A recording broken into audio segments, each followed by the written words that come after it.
ایک نمبر پر زبان کو کیا کرنا چاہیے؟ زبان کو سچ بولنا چاہیے۔ زبان کو کیا کرنا چاہیے؟ دوسروں کی تکلیف کا باعث نہیں بننا چاہیے۔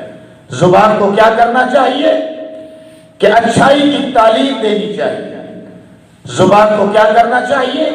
دوسروں کی بھلائی کی بات کرنی چاہیے۔ اس لیے کہ رسول اللہ صلی اللہ علیہ وسلم نے فرمایا المسلم من سلم المسلمون من لسانہ و یدہ، تم میں سے مسلمان وہ ہے کہ جس کی زبان سے اور جس کے ہاتھ سے دوسرے مسلمان محفوظ ہیں۔ دو باتیں آ گئی یہاں پر کہ زبان سے اور ہاتھ سے۔ پہلے صرف زبان کی بات تھی، اب ہاتھ کی بھی بات آ گئی ہے کہ حقیقت میں مسلمان وہی، مسلمان کہلانے کا حق وہی رکھتا ہے، حقدار وہ ہے مسلمان کہلانے کا کہ جس کی زبان سے دوسرے مسلمان محفوظ ہیں، جس کے ہاتھ سے دوسرے مسلمان محفوظ ہیں۔ زبان سے کس طرح محفوظ ہیں کہ زبان سے جھوٹ بول کر معاشرے میں فساد کا ذریعہ نہیں بنتا، وہ مسلمان ہے۔ دوسروں کی غیبت کر کے فساد کا ذریعہ نہیں بنتا، وہ مسلمان ہے۔ دوسرے کی چغلی اٹھا کر فساد کا ذریعہ نہیں بنتا، وہ مسلمان ہے۔ دوسرے پر بہتان لگا کر فساد کا ذریعہ نہیں بنتا، وہ مسلمان ہے۔ دوسروں پہ الزام لگا کر فساد کا ذریعہ نہیں بنتا، وہ مسلمان ہے۔ دوسرے کو گالی گلوچ کر کے فساد کا ذریعہ نہیں بنتا، وہ مسلمان ہے۔ دوسرے کو برا بھلا کہہ کر فساد کا ذریعہ نہیں بنتا، وہ مسلمان ہے۔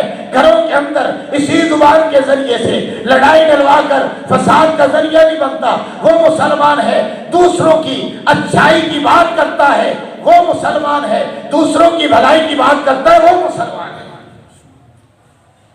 المسلم من سلم المسلمون، مسلمان وہ ہے کہ جس سے محفوظ رہتے ہیں دوسرے مسلمان، من لسانہ، اس کی زبان سے، و یدہ، اس کے ہاتھوں سے۔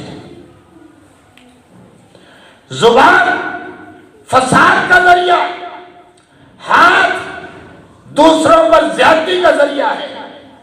ہاتھ اٹھے، کسی کو مارا، تکلیف پہنچائی، ہاتھوں نے عمل کیا، کسی کا مال چھینا، ہاتھوں نے عمل کیا، کسی کو بے عزت کیا، ہاتھوں نے عمل کیا، چوری کی، ہاتھوں نے عمل کیا، ڈاکہ ڈالا، ہاتھوں نے عمل کیا، قتل کیا، ہاتھوں نے عمل کیا، کسی کے نقصان کا ذریعہ بنا۔ اس لیے فرمایا کہ زبان کو بھی محفوظ رکھو اور اپنے ہاتھوں کو بھی محفوظ رکھو۔